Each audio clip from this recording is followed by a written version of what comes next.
인턴을 굉장히 또 좋은 곳에서 하고 오시지 않으셨습니까? 아, 그쵸. S사 네, 그 핫한 배터리. 네, 그쵸. 그런데도 서류가 안 되나요?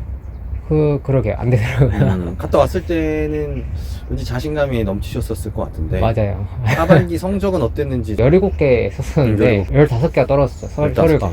15연탈 서류. 그쵸. 학점이 그렇게 나쁜 편도 아니고, 과도 취업 잘 된다는 전화기에, 그래도 나쁜 편도 아니고.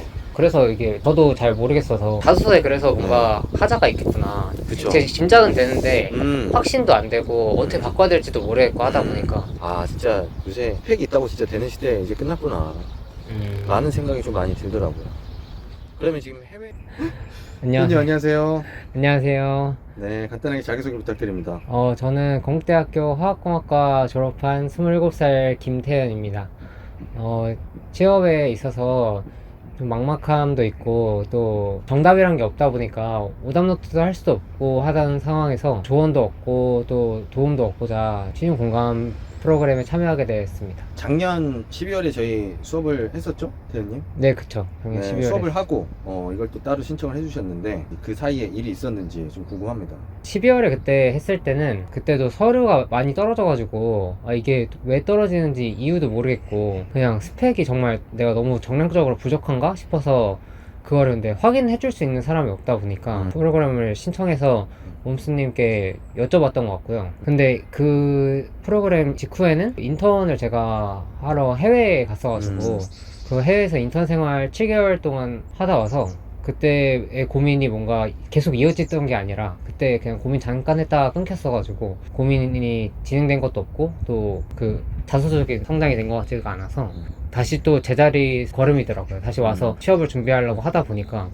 경험은 있는데 스펙은 늘었는데 자소서는 바뀌지 않고 그리고 자소서가 바뀌지 않다 보니까 결국에는 날 소개할 수 있는 수단이 없어지다 보니까 스펙이 쌓여도 자소서가 변하지 않을 거라는 생각이 계속 들면서 이대로 안 되겠다. 물론 스펙도 중요하고 뭐 정량적인 것도 당연히 중요하지만 일단 내 자신을 먼저 이게 알려드릴 수 있고 설명하는 게 중요하니까 그런 부분에 있어서 좀 조언이랑 도움도 얻고 제가 정말 글을 못 쓰는데 그런 부분에 있어서 좀 더 업그레이드를 하고자 프로그램에 참가하게 된 것 같아요.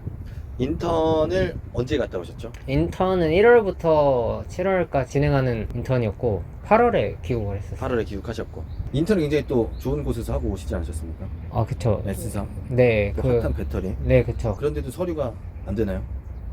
그러게, 안 되더라고요. 갔다 왔을 때는 왠지 자신감이 넘치셨었을 것 같은데. 맞아요. 하반기 성적은 어땠는지 좀 대략 궁금합니다. 하반기는 졸업을 하기도 했고 학교를 그리고 인턴도 하고 왔고 이랬으니까 일단은 여기저기 되게 썼던 것 같아요. 상반기 하반기 같은 경우에는 한 시즌당 한 10개 정도 쓰는 게 제 맥시멈이었거든요. 매번 할 때마다 새로 준비하고 또 새로 쓰고 그러다 보니까 근데 이번에는 이대로 그냥 빨리 해야겠다 싶은 생각에 17개 썼었는데 17개. 네, 17개 중에 15개가 떨어졌어. 서류가. 네, 서류가 안 15연탈 서류. 그쵸. 어, 15개가 떨어졌네. 나머지 2개는 어떻게 되셨죠? 나머지 2개는 이제 면접까지 간 것도 있고 인적성에서 안 된 것도 있어요. 네. 면접 한 군데 간 곳도 그렇게 마음에 드는 곳은 아니었던 거 그쵸. 같긴 한데. 저는 그냥 사실 산업군에 대해서 네. 엄청난 그 확신이 있거나 그 회사가 좋아서라기보다는 자소서 문항들이 좀 겹쳤던 게 좀 있던 회사였어가지고 여기 써봐야겠다 싶어서 썼었는데 그게 서류가 됐어가지고 면접까지 갔던 것 같고 그러다 보니까 결국에 이제 가서 제약회사였는데 왜 여기 지원하게 됐어요? 우리 제약회사 왜 오게 됐어요? 제약 산업에 왜 관심이 있어요? 제약 산업에 대해서 최근에 본 뉴스나 이런 게 뭐가 있나요? 이렇게 물어봤을 때 정말 대답할 수 있는 게 없더라고요. 그리고 심지어 그 동기도 제가 계속 준비하면서도 나는 여기 왜 썼을까? 자소서 연습하려고 썼는데 여기 이왕 면접이 됐으니까 면접도 연습하러 갈 겸 가야겠다 이 생각을 하면서 갔으니까 지원 동기도 말하기도 애매해지고 얘기할 것도 없어지는 걸 느꼈어요. 구색 맞추기로 가긴 갔는데 그쵸. 작업은 할 얘기가 없었다. 그러면 이번에는 아마 좀 난사 아무데나 쓰고 보자 이런 건 좀 덜 하시겠네요, 아무래도 앞으로는. 물론 뭐 정답이 어디 있겠냐면은 저번 같은 경우는 그래도 좀 하반기가 거의 시작할 즈음에 와가지고 준비를 못해서 온 것도 있고 해서 그 공고가 뜨면 하고 이게 되게 네. 강했거든요. 그러다 보니까 준비할 시간도 좀 적어지고 음. 그러다 보니까 떨어진 자소서를 계속 딴 데도 넣게 되니까 아. 계속 떨어지게 되고 하다 보니까 정신없이 공고가 뜨는 걸 맞춰서 하다 보니 그쵸. 수정하고 다시 피드백할 여력도 없었다. 네. 보통 하나 쓰는데 얼마나 그럼 걸리시죠? 근데 그게 때에 따라 달라요. 제가 배터리 산업 같은 경우는 이제 학교에서 수업도 들었었고 네. 인턴도 어쨌든 했었고 하니까 그 관심도가 높아서 좀 생각보다는 금방 쓰는 편인데 근데 이제 다른 산업들 같은 경우는 뭐 그렇게 못 쓰는 경우도 많고 그리고 문항에 따라서 좀 다른 것 같아요. 평소에 이제 생각해왔던 네. 질문에 대해서는 좀 빨리 쓸 수 있을 거고 아닌 거는 좀 오래 걸린다. 네. 근데 뭐 아무래도 회사가 바뀔 때마다 지원 동기나 입사 후보 이런 게 좀 가장 힘들겠네요. 어쩔 수 없이. 저는 근데 지원 동기도 힘들긴 한데 성장 과정이 좀 저는 성장 과정이 힘든 것 어렵다. 같아요. 근데 뭐 성장 과정 쓰면 되잖아요. 아 그렇죠. 근데 이 주변에 합격하신 분들이나 네. 먼저 갔던 선배분들 이제 자소서를 이렇게 찾아서 보잖아요. 그러면 이제 거기에 보면 다 똑같이 적혀 그치. 있잖아요. 그 소통 능력과 그리고 나는 협력을 잘하는 사람이고 음. 보통 이제 공정기술이다 하면 데이터가 엄청 많이 들어가요. 나는 데이터 분석 잘한다. 근데 이게 그거에 대해서 다들 각자 이제 경험들을 이렇게 써주시잖아요. 그래서 그거 보면서 나도 저대로 해야겠다. 데이터. 당연히 왜냐면 그 정답지가 다 그렇게 돼 있는데 뭐 오답을 쓸 필요는 없잖아요. 정답지가 이미 있는데. 근데 뭔가 쓰면 쓸수록 갈피를 못 잡겠어요. 또 썼는데 안 됐으니까. 그렇게 해서 된다고 해서 썼는데 그런 경험이 없는 것도 아니어서 이게 아닌가? 싶기도 하고. 그런 거 아닐까? 저희 아버지 세대가 그냥 묵묵하게 열심히 하면 성공해. 과거에 합격한 결과라고 해서 지금 먹히는 건 아닌데 이게 이제 지원자들 사이에서 합격한 선배들의 자소서를 빌려가지고 그렇게 따라 쓰면 붙겠지. 근데 그분들도 자기 왜 붙었는지 모를 텐데. 그것도 그런 거 같기도 하고. 근데 또 사람마다 다를 수도 있는 것 같아요. 정말로 참고하지 않았을 때 나타날 수 있는 그런 글과 참고를 해서 이게 정답이겠구나 하면서 이제 내 경험을 좀 억지로 맞췄을 때 나오는 그 진실성과 적합도가 좀 떨어지는 것 같아요. 맞아요. 아무래도 그렇게 쓰는 자소서들은 굉장히 전형적이고 느꼈다시피 여러 명의 자소서를 봤는데도 아마 비슷할 겁니다. 그렇죠. 그게 다르지 않고. 근데 아쉽게도 과거에 많이 뽑을 때 그게 먹혔어요. 왜냐면 우르르르르 들어가야 되니까. 그 안에서 이제 스펙이랑 뭐 점수랑 이것저것 이제 추렸을 텐데 지금 이제 갈수록 TO가 줄어들다 보니까 자소서도 열심히 보시고 인성에서도 굉장히 타이트한 기준으로 보다 보니 지금과 같은 시기에 제가 봤을 때 과거에 붙었던 사람 거 그대로 따라했다가는 아마 다시 악순환의 굴레에 빠져나오기 어렵지 않을까 싶은 부분이 있습니다. 유료 멤버십을 통해서는 경제신문 분석, 라이브 다시 보기 및 미공개 영상 시청이 가능하며 전용 피드백 등을 함께 제공하고 있습니다. 하반기 옴스 잡스의 구독자 여러분들의 합격을 기원하겠습니다. 감사합니다. 옴스였습니다. 해외 영업을 또 하고 싶어 하세요? 그 해외 영업을 원래는 하고 싶었었어요. 회사라고 생각하면은 어쨌든 이익을 창출하는 직장이잖아요. 그렇죠. 그러다 보니까 물건을 사고 파는 거에 근본이 있고 이 물건을 팔 수 있다는 거는 그 업을 할 수 있다는 거라고 생각이 들었어가지고 그리고 제가 해외 좀 경험이 엄청 많은 건 아니지만 나가는 걸 좋아했거든요. 갈 때마다 뭔가 어쨌든 한국과 다른 네, 설렘 환경에서 있죠. 네, 설렘도 있고 또 나갈 때마다 새로운 사람들과 새로운 문화권의 사람들과 이게 내가 당연하다고 느꼈던 게 당연하지 않을 때도 있고 하다 보니까 좀 생각도 깊어질 때가 있고 그리고 성장하는 게 느껴지고 이러다 보니까 해외에 있는 사람들과 얘기를 하고 또 경험하는 게 저는 좋았어서 여행도 실제로 많이 갔었고 그리고 교환학생도 가고 인턴도 해외에서 했다 보니까 뭔가 영어 쓰는 거에도 딱히 거부감이 없어서 해외 영업을 하면 좀 더 좋지 않을까. 그리고 사실 시장이라는 게 요즘 글로벌 시장에서 엄청 크잖아요.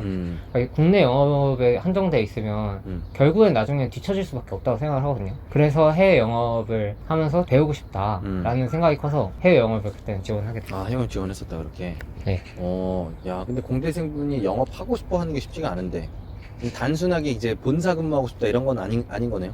그것도 없진 않아요. 없진 왜냐면 않다. 당연히 이제 뭐 공대 직무들은 맞아. 알다시피 어디서 내가 일할 수 있을까 하면은 대부분 우리나라를 딱 쳤을 때 그 허리 밑에가 되게 많잖아요. 저는 애초에 서울에서 살았고 서울 주변에서 계속 그치. 초중고를 다 나왔기 서울이니까. 때문에 부모님도 여기 계시고 좀 그러다 보니까 서울에 연고가 되게 많으니까 웬만하면 서울에서 일하고 싶다. 집도 사실 제가 그러면은 구할 필요도 없고 하니까 근무지도 사실 중요한 조건 중에 하나였어요. 사람들 마주하고 해외에 나가서 좀 더 큰 시장 바라보면서 성장할 수 있다라는 그런 여러 가지 포인트들. 인턴하면서 느꼈던 게 이렇게 해외 나와서 일하는 것도 나쁘지 않겠다 생각이 들었어요. 현지에는 어떤 좀 이슈나 문제점들이 있던가요? 물론 제가 하나밖에 안 봐서 모르겠지만은 해외 법인이다 보니까 기술이나 중요한 이제 공정들을 결정하는 사람들은 한국 사람들이거든요. 그러다 보니까 한국 분들이 이제 가셔가지고 하는데 다른 문화권 사람들한테 전달도 해주고 또 같이 납득도 시켜줘야 되니까 좀 그런 거에서 융화되는 게 생각보다 어렵더라고요. 저희는 약간 상명하복이잖아요. 너 이거 하면 이거 해 이게 되는데 거기는 좀 더 팀 문화가 강해가지고 보통 그렇게 안 하고 다른 팀인데 왜 자기한테 일을 시키냐고 물어보실 때도 있고 그래서 오히려 그냥 그 작업반장분이 말씀하시는 말을 훨씬 더 잘 들으셔서 좀 리더분들을 먼저 납득시키고 리더분들을 통해서 그 업무를 전달하는 게 훨씬 더 수행도가 좋더라. 그런 게 좀 잘 문화권에서 아주 좋은 걸 배우셨네요. 네. 의사소통 방식. 그쵸. 그런 게 좀 다르더라. 근데 관련 경험이 있는데도 진짜 줄줄이 떨어진 건 좀 충격이긴 합니다. 그러게. 학점이 그렇게 나쁜 편도 아니고 과도 취업 잘 된다는 전화기에 그래도 나쁜 편도 아니고. 그래서 이게 저도 잘 모르겠어서 물론 제가 막 이게 떨어져 약간 이럴 정도로 좋은 건 아닌데 물론 계속 안 되니까 내가 생각해도 좀 심하다 싶을 정도로 안 되니까. 네, 다수서에 그래서 뭔가 하자가 있겠구나. 그쵸. 제 짐작은 되는데 확신도 안 되고 어떻게 음. 바꿔야 될지도 모르겠고 하다 보니까 아니, 저도 태현님 연락하셔서 다시 한번 봤지. 참석자 정보를 아니 학교 전공 다 멀쩡하고 인턴도 하고 오셨는데 아니 뭐가 문제지? 아 진짜 요새 팩이 있다고 진짜 되는 시대 이제 끝났구나 라는 생각이 좀 많이 들더라고요. 그러면 지금 해외 영업 같은 경우에는 아예 접은 겁니까? 지금 약간 접었다는 듯이 거기다 그쵸. 왜냐면 사실 그러니까 합격률이 이제 떨어지다 보니까 내가 인턴도 하고 그 전공에도 좀 맞고 하는 그 직무들도 안 되는데 해외 영업을 한다고 해서 될까라는 좀 생각이 들어서 그래서 접었던 것 같아요. 만약에 그러면은 좀 가능성이 있다면 좀 다시 덤벼보고 싶으시고. 그쵸. 저는 해외 영업도 그래서 좋을 것 같고 네. 그 같은 의미로 구매 직무도 그래서 되게 재밌어 보이더라고요. 구매도 이제 해외 쪽 업체들이랑 얘기하는 것도 되게 많고 그리고 영업과도 어떻게 보면 비슷한 맥락인 게 영업은 계약을 체결하면서 그렇죠. 회사에 이익을 가져오는 그렇죠. 거면 구매는 바로 원가를 절감하면서 이익을 바로 이윤을 창출하는 그런 방식이더라고요. 그래서 그런 부분에 있어서 비슷한 것도 있고 그리고 많은 직무들과 협업하는 것도 더 많은 것 같고 제가 느끼기에는 그러다 보니까 그리고 제 전공도 더 잘 살릴 수 있는 게 그 부품과 설비에 대한 그 이제 공부를 되게 많이 해야 되는 직무로 제가 알다 보니까 공부를 하다 보니까 좀 그렇게 느껴가지고 근데 왜 떨어지죠? 뭐가 약점일까요? 구매나 해외 영업 쓸 때? 시장 돌아가는 거를 근데 정확하게 잘 모르는 거예요. 시장 돌아가는 거. 네, 직무에 대해서 정말 두리뭉술하게 얘기하는 거밖에 안 되잖아요. 그렇죠, 맞아요. 사실 뭐 이윤 당연한 말 한 거잖아요. 그러다 공정 보니까 기술에서도 네. 우리가 뭐 수율 높여가지고 결국엔 원가 절감할 수 있는 거니까 사실상. 그쵸. 거의 그 정도 급으로 얘기한 거고. 맞아요. 저는 그러니까 설비 기술에서 일밖에 없기 때문에 설비 기술은 훨씬 더 자세하게 얘기를 할 수 있거든요. 어떤 일을 하는지. 단순하게 뭐 수율을 높인다는 게 과정이 여러 가지가 있잖아요. 수율을 어떻게 해서 높일 건데가 중요한 거지 수율 높이는 게 중요한 게 아니거든요. 맞아요. 근데 구매 같은 것도 원가를 어떻게 해서 절감하는 게 중요한 그렇죠. 건데 이제 원가 절감하는 게 중요한 게 아니고. 그렇죠. 그러니까 그런 것들에 대해서 사실 공부하고 싶다고 해서 근데 찾아보는데 제가 좀 잘 못 찾아서 그런지 찾아보긴 했는데 네. 사실 내가 지금 설비 기술의 어떤 A to Z를 이해하고 있는 것만큼 그런 업무의 디테일에 대해서 찾고 이해하는 게 쉽지가 않았다. 네, 그랬던 것 같아요. 근데 이제 또 시간도 촉박하다 보니까 그러네, 시간이 하반기 때 그때 준비를 할 때 한 시간 동안 겨우 17개 썼는데 하긴 직무 분석까지 할 시간이 없겠네요. 그랬던 것 같아요. 그래서 뭔가 그냥 상상의 나래를 좀 펼쳐서 썼던 게 좀 더 많은 것 같아요. 그 잡디스크립션 보고 그냥 그래? 그러면 이렇게 해서 이렇게 하려나? 그리고 이제 몇 개 더 찾아보고 이게 시장이 이렇게 돌아간다는 건가? 그래서 이게 이건가? 멘토를 찾아볼 생각은 하지 않았나요? 영업이 뭔지 뭐 구매가 뭔지 좀 이렇게 체계적으로 알려줄 사람. 멘토라는 분을 찾는다고 찰 수가 있나 싶어서 그러니까 제가 딱히 그렇게 그런 주변에 의미로? 네, 그런 생각은 했지만 또 막상 찾으려고 해도 쉽지가 않았을 것 같다. 네 뭔가 춥네요? 본인 바람이. 아니 근데 저는 그거 보면서 태현님 해외 영업 한번 도전할 수 있게 도와줘보고 싶다라는 생각이 좀 들긴 들더라고요. 해외 영업 하고 싶다고 하시길래 약점에 대해서 명확하게 알고 강점에 대해서 명확하게 알면 사실 기회를 만들 수 있거든요. 오히려 공대생들이 영업한다 그러면 사실 메리트가 훨씬 크죠. 영어를 좀 할 수 있고. 영어는 좀 자신 있습니까? 영어는 밖에 나가서 딱히 거부감이 없긴 한데 사실 영어도 요즘 너무 잘하는 사람들이 많아서 뭐 자신이 있고 그런 거는 잘 모르겠어요 사실. 모르겠다. 네. 그러면 예를 들면은 잘하는 애 있을까요?